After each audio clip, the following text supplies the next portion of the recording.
Bismillahirrahmanirrahim. Assalamualaikum warahmatullahi wabarakatuh.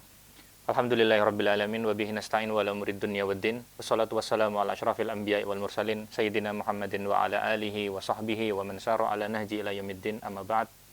Alhamdulillah atas nikmat yang Allah subhanahu wa ta'ala karuniakan kepada kita. Maka nikmat yang Allah berikan, nikmat yang sangat banyak, yang tentu saja kita tidak akan mampu menghitung nikmat tersebut. Salawat dan salam kita haturkan kepada Nabi Muhammad sallallahu alaihi wasallam, pembawa risalah Islam, yang menunjukkan kepada kita jalan yang hak, jalan yang terang, jalan yang tidak ada lagi keraguan di dalam jalan tersebut. Pemirsa, jamaahnya dirahmati oleh Allah Subhanahu wa taala, majelis kita membacakan kitab Husulul Ma'mul fi Syarah Mukhtasar fi Siratur Rasul karya Dr. Hani Ahmad Fakih hafizahullahu taala. Di mana beliau meringkas bagian awal dari kitab Fusul karya Ibnu Katsir rahimahullah, lalu kemudian menjelaskan bagian awal tersebut. Maka jadilah kitab ini. Jamaah yang dirahmati oleh Allah, pembahasan kita sampai pembahasan pada perang Bani Quraidah, dan pertemuan kita untuk membacakan buku ini kita sudah masuk pada pertemuan yang ke-64 pada hari ini, hari Senin tanggal 26 Jumadil Awal tahun 1447 Hijriah, yang bertepatan dengan tanggal 17 November tahun 2025 Masehi. Kita langsung masuk pembahasannya tentang perang Bani Quraidah. Kita bacakan bismillah. Fasal Ghazwatu Bani Quraidah. Kita masuk pasal tentang perang Bani Quraidah. Yang bisa kita sampaikan secara ringkas bahwa Bani Quraidah itu adalah salah satu kabilah Yahudi yang ada di Madinah. Salah satu kabilah Yahudi yang ada di Madinah. Kabilah Yahudi yang ada di Madinah, kita tahu bahwa mereka ketika Rasulullah pertama kali datang di Madinah, Rasulullah di antara hal penting yang dilakukan oleh Rasulullah adalah mengikat perjanjian. Di antara perjanjian yang diikat oleh Rasulullah adalah dengan orang Yahudi. Dengan orang Yahudi disepakati bahwa orang Yahudi harus bekerja sama dengan kaum muslimin, bekerja sama dengan Rasulullah SAW sebagai pemimpin Madinah, untuk kemudian menjaga keamanan Madinah dan tidak boleh berkhianat ketika ada musuh yang menyerang Madinah. Kita tahu bahwa mereka berkhianat. Mereka berkhianat ketika perang Khandaq atau perang Ahzab yang sudah kita bahas sebelumnya. Maka ini menunjukkan hakikat mereka yang berkhianat, dan ini salah satu tipikal yang sering sekali dilakukan oleh orang-orang Yahudi. Kurang lebih itu muqaddimah kita terkait dengan perang Bani Quraidah.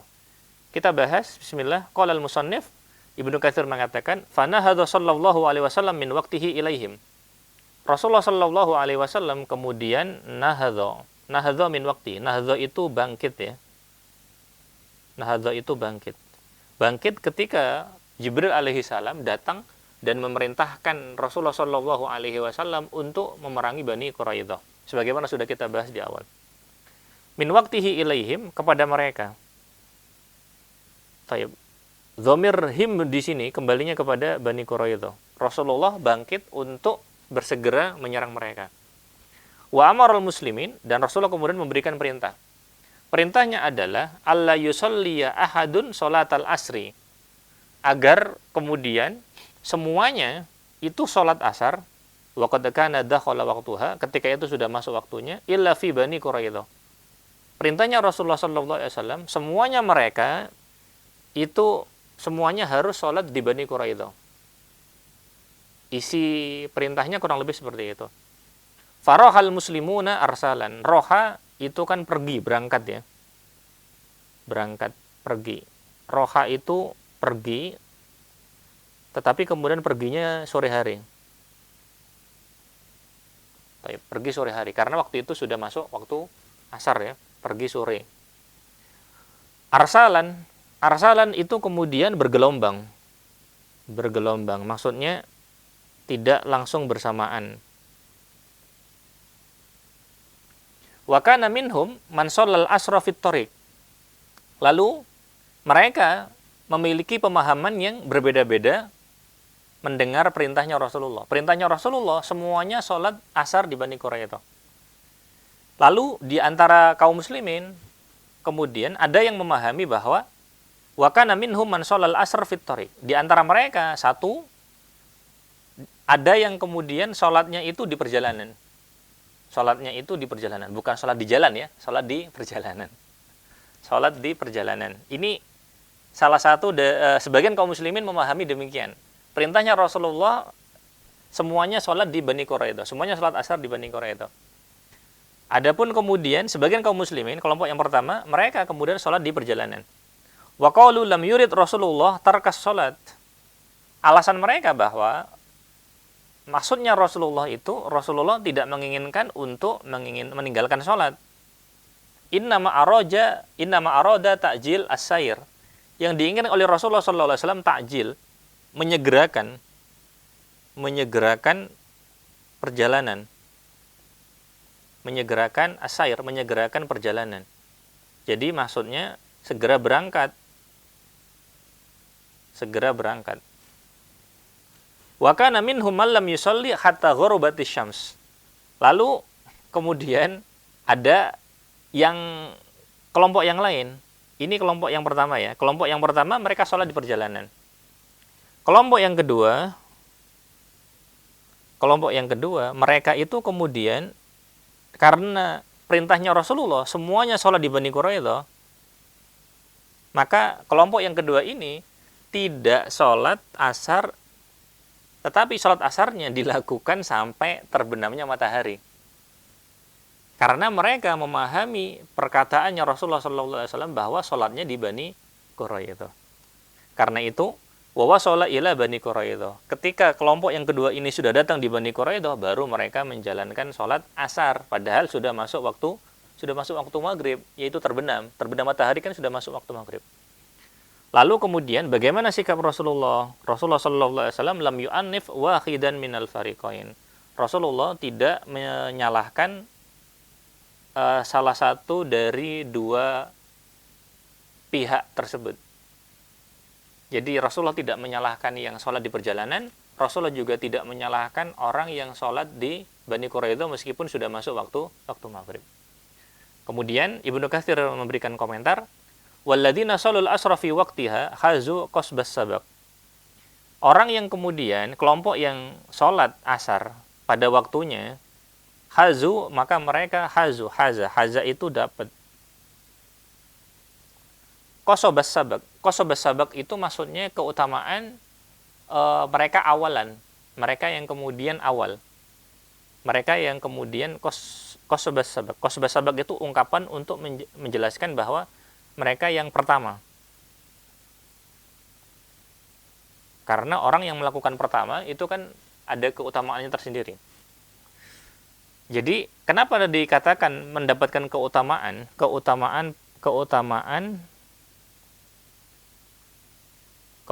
karena menjalankan yang pertama. Alasannya li'annahum imtathalu amrahu sallallahu alaihi wasallam. Karena mereka menjalankan perintahnya Rasulullah sallallahu alaihi wasallam fil mubadarah ilal jihad, untuk bersegera melaksanakan jihad. Wa fi'lis salat fi waqtiha, dan menjalankan salat pada waktunya, enggak sampai telat. Wala siyama salatul asr, terutama salat asar allati aqadallah, di mana Allah Subhanahu wa taala akada itu kan menguatkan, menegaskan, menekankan. Kita tuliskan menekankan saja.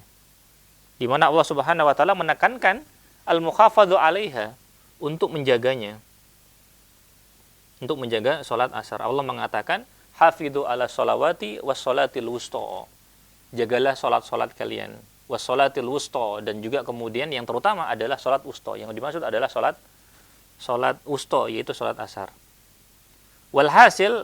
Hasilnya adalah annalladzina sholul asr fit thariq, sehingga kesimpulannya kaum muslimin yang sholat asar di perjalanan jama'u bainal adillah, mereka mengumpulkan dalil-dalil yang ada, wa fahimu al makna, dan mereka memahami makna perkataan Rasulullah, falahumul ajru marratain, maka mereka berhak mendapatkan dua pahala. Kelompok yang pertama, ini kelompok yang pertama, yaitu mereka mendapatkan dua pahala. Ini kelompok yang pertama ya, mendapatkan dua pahala. Wal akharin, adapun kelompok yang kedua, hafadhu ala amrihil khas. Mereka kemudian menjaga perintahnya Rasulullah Shallallahu alaihi wasallam yang khusus, yaitu sholatnya di Bani Quraidah meskipun telat. Apa keutamaannya? Falahumul ajru radhiyallahu anhu an jami'ihim wa ardahum. Sehingga mereka mendapatkan pahala juga. Karena itu insya Allah pihak yang kedua ini dapat satu pahala. Barangkali ya, wallahu a'lam bishawab. Tetapi Ibnu Katsir tidak menyebutkan. Falahumul ajr, sehingga mereka mendapatkan mendapatkan ajr, ya, mendapatkan satu pahala. Pihak yang kedua ini mendapatkan satu pahala. Taib. Sehingga kurang lebih itu kesimpulannya. Ini yang dikatakan oleh Ibnu Katsir rahimahullah. Sekarang kita bahas penjelasan dari Dr. Hani Ahmad Faqih hafizahullah. Beliau mengatakan al-kalam alaihi min wujuh. Penjelasan tentang ini bisa disampaikan dari beberapa sisi. Yang pertama, kanat ghazwatu Bani Quraidah ba'dal Ahzab mubasyaratan fi sanatil khamisah. Perang Bani Quraidah itu terjadi setelah perang Ahzab fi sanatil khamisah, tahun 5 Hijriah. Minal hijrah. Baik. Wa ba'duhum yu'adduha ghazwatan mustaqillatan. Yang lain kemudian menganggap bahwa perang Bani Quraidah itu ghazwah mustaqillah, perang yang terpisah. Jadi ada beberapa pendapat.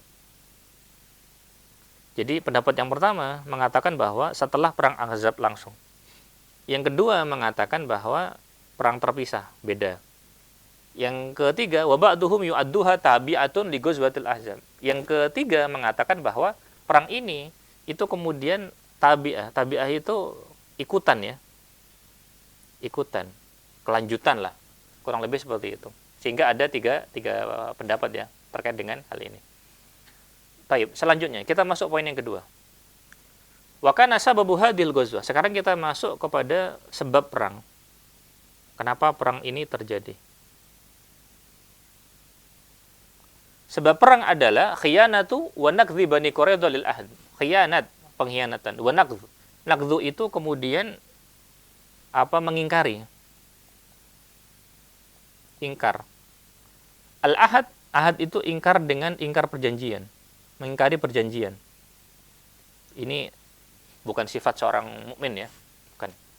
Alladzi kana bainahum wa bainan nabi, di mana orang Bani Quraidah telah melanggar perjanjian yang sudah mereka jalin dengan Nabi. Mereka membatalkan perjanjian bitahrid dengan provokasi. Provokasinya siapa? Provokasi dari Huyai bin Akhtab. Jarthumatu hadhil fitnah, yang kemudian memicu fitnah ini. Kama taqaddama tafsiluhu fi hawadithi ghazwatil Ahzab, sebagaimana sudah kita bahas di rincian tentang perang Ahzab. Kemudian walaula anna Allah sarafal Ahzab, kalau bukan Allah Subhanahu wa taala yang memalingkan Ahzab, waraddahum, lalu kemudian mengembalikan mereka. Sarafa itu memalingkan. Radda itu mengembalikan. La asobal muslimin. Maka kalau bukan karena Allah, la asobal muslimin, kaum muslimin akan ditimpa syarrun azim, keburukan yang besar.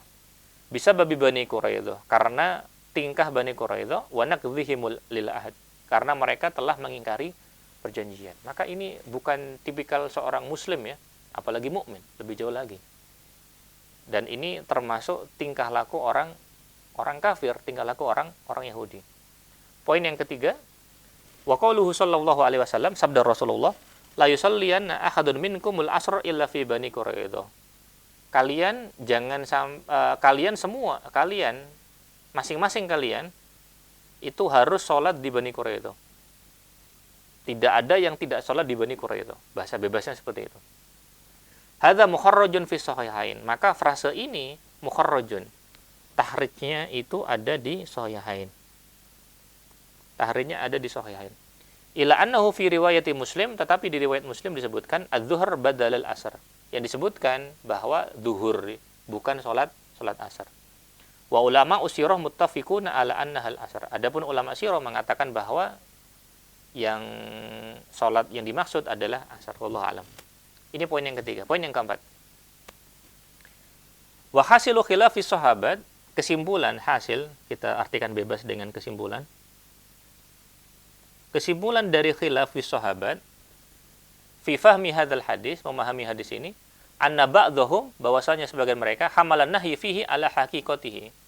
Mereka membawa larangan ini, jangan sampai kalian sholat kecuali di Bani Quraidah. Ala hakikatihi, membawa kepada hakikatnya, yaitu sholatnya memang harus di Bani Quraidah. Maksudnya seperti itu.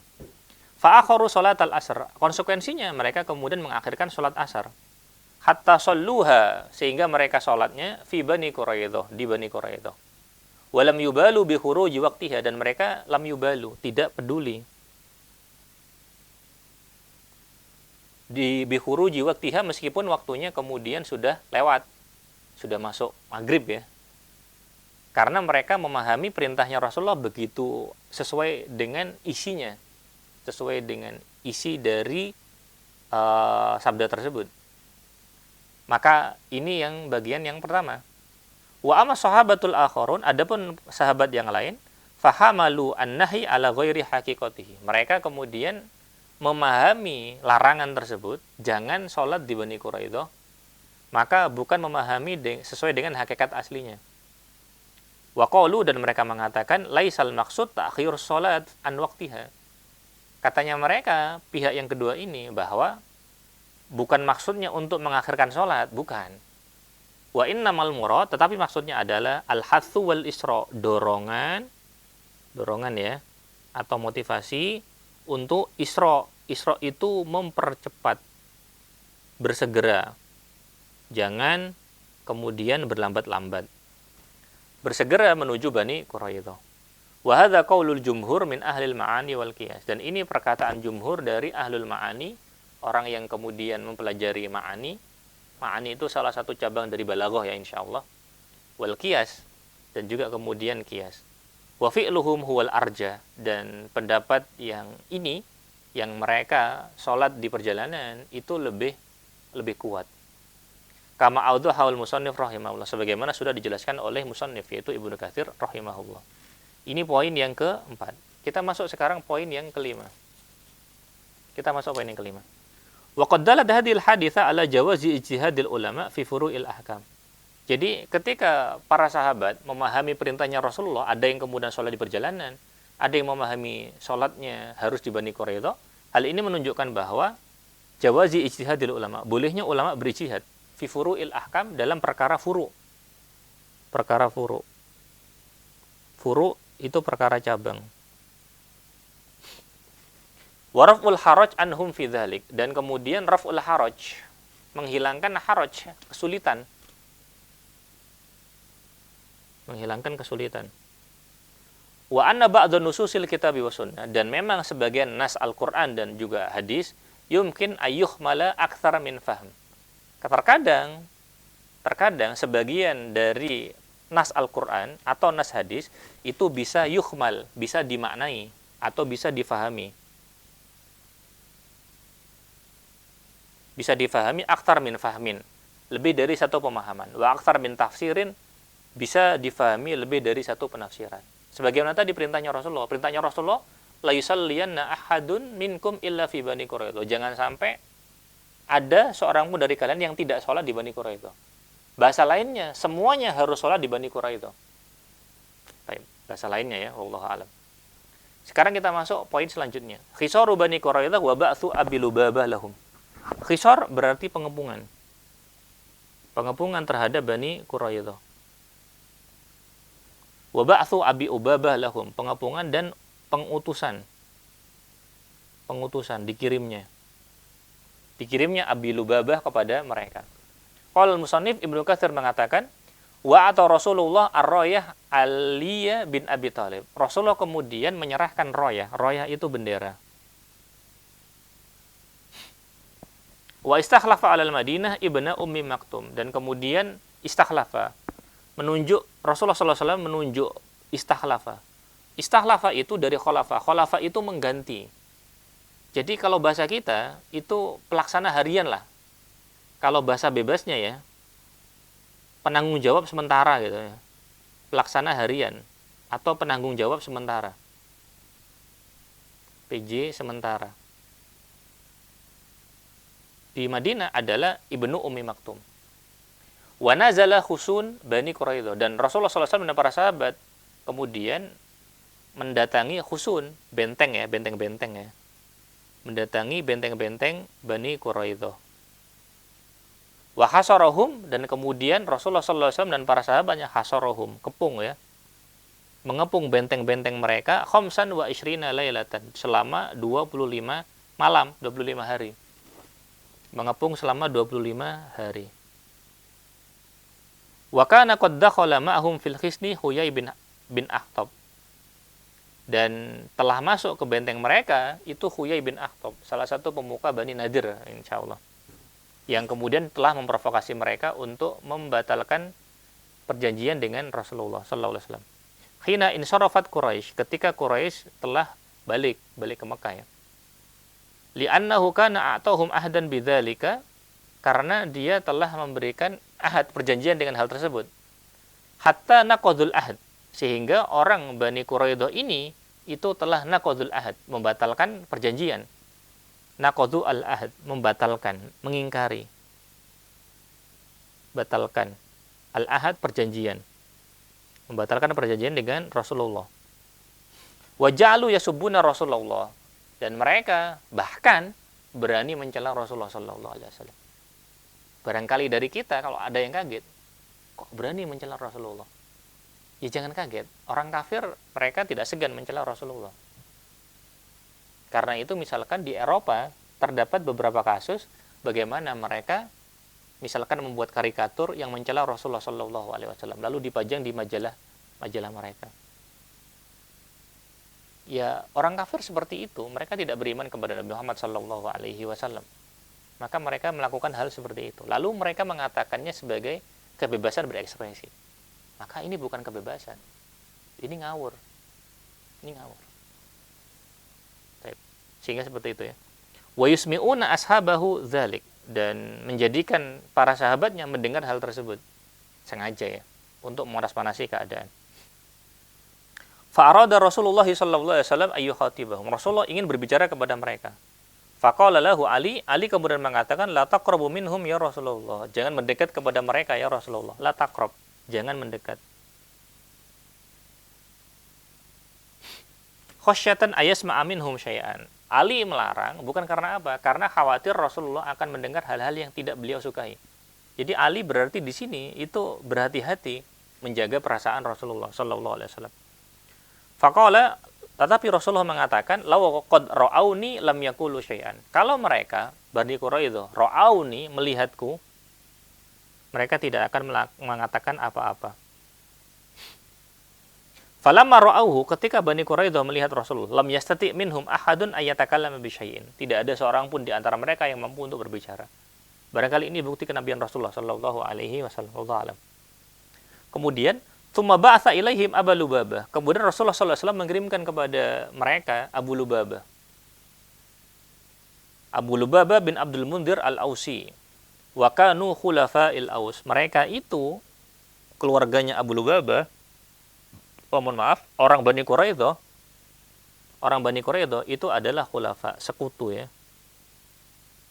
Sekutu yang kemudian dilindungi oleh sekutunya Aus. Sehingga orang Yahudi itu dilindungi oleh orang Aus. Falamma ra'auhu qaumu fi wajhihi yabkun. Ketika orang-orang Yahudi melihat Abu Lubabah, mereka qaumu fi wajhihi, berdiri di wajhihi, di mukanya, berdiri di depannya.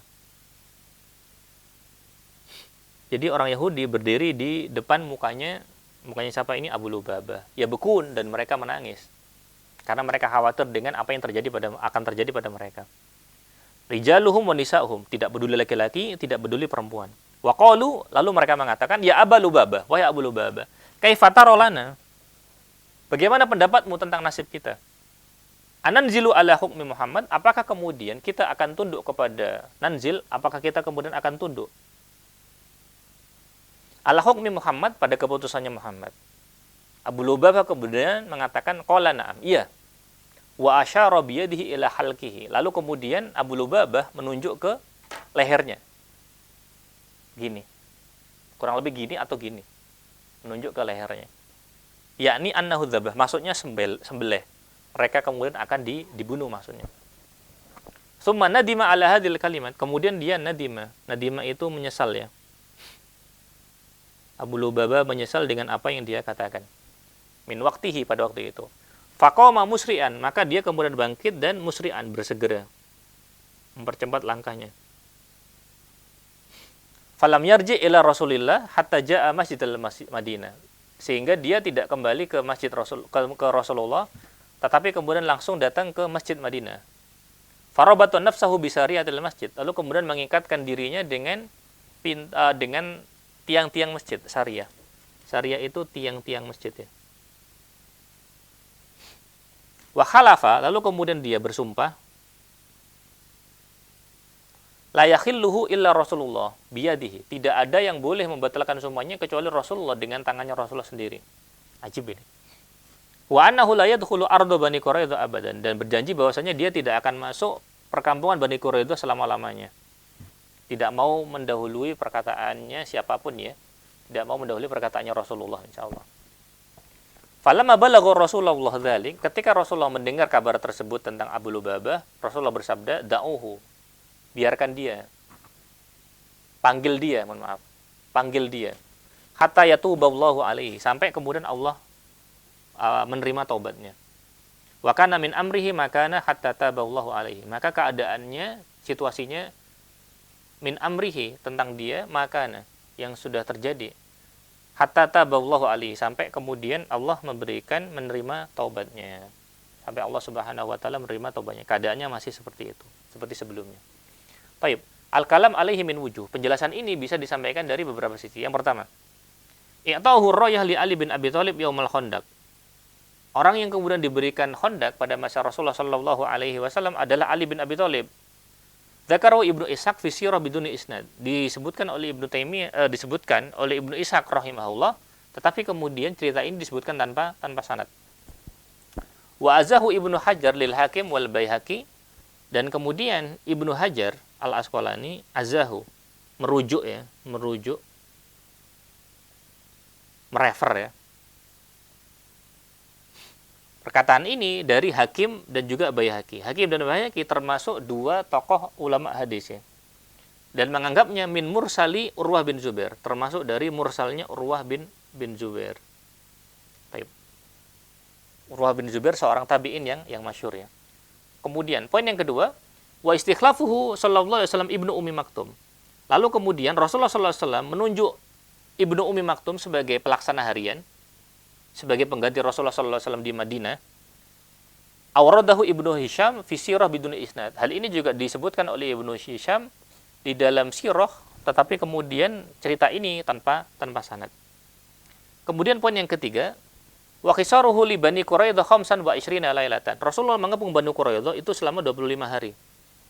Wa haditsatu Abi Lubabah, dan peristiwa Abu Lubabah menemui orang Yahudi, akhrajaha Ahmad fil Musnad, disebutkan oleh Imam Ahmad dalam Musnad, min riwayat Aisyah, dari riwayat Aisyah mutawwalan, yang kemudian riwayatnya itu mutawwal, yaitu panjang. Bi isnadin jayyid, dengan sanadnya kemudian jayyid. Kama qala Ibnu Katsir rahimahullah, sebagaimana disebutkan oleh Ibnu Katsir rahimahullah. Sehingga jamaah yang dirahmati oleh Allah, apa yang sudah kita bahas pada pertemuan pagi ini, yang pertama tentang Bani Quraidah secara umum, perang ini, di mana disebutkan bahwa awalnya karena pengkhianatan mereka, sehingga Jibril memerintahkan untuk memerangi mereka. Rasulullah memerintahkan kaum muslimin untuk ke sana. Dan perintahnya Rasulullah, la yusalliyanna ahadun illa fi Bani Quraidah. Tidak ada seorang pun yang sholat asar, maka sholat asarnya harus di Bani Quraidah. Maka para sahabat berbeda memahami hal ini. Ada yang kemudian sholat di perjalanan, ada yang kemudian mereka sholatnya memang betul-betul di Bani Quraidah, padahal asar sudah lewat, sudah masuk maghrib. Katanya Ibnu Katsir bahwa yang lebih tepat itu yang sholat di perjalanan. Walaupun kemudian orang yang sholat di Bani Quraidah tidak bisa disalahkan. Baik. Kemudian hal ini menunjukkan beberapa hal, salah satunya adalah bolehnya berijtihad. Kemudian yang lain terkait dengan apa yang sudah kita bicarakan, bahwa Rasulullah mengepung mereka selama berapa lama? Dalam riwayat dikatakan 25 hari. Abu Lubabah dikirimkan ke sana, dan Abu Lubabah menyebutkan bahwasanya mereka akan disembelih. Tetapi Abu Lubabah menyesal, wallahu a'lam, barangkali karena mendahului keputusan Allah dan keputusan Rasulullah sallallahu alaihi wasallam. Kurang lebihnya itu jamaah yang dirahmati oleh Allah Subhanahu wa taala, apa yang kita bisa sampaikan pada pertemuan kali ini. Semoga Allah memberikan taufik kepada kita untuk bisa meneladani Rasulullah Shallallahu Alaihi Wasallam dan para sahabatnya, dan semoga apa yang disampaikan bermanfaat bagi kita semua. Kurang lebihnya mohon maaf. Subhanakallahumma wa bihamdika asyhadu an la ilaha illa anta astaghfiruka wa atubu ilaik. Wassalamualaikum warahmatullahi wabarakatuh.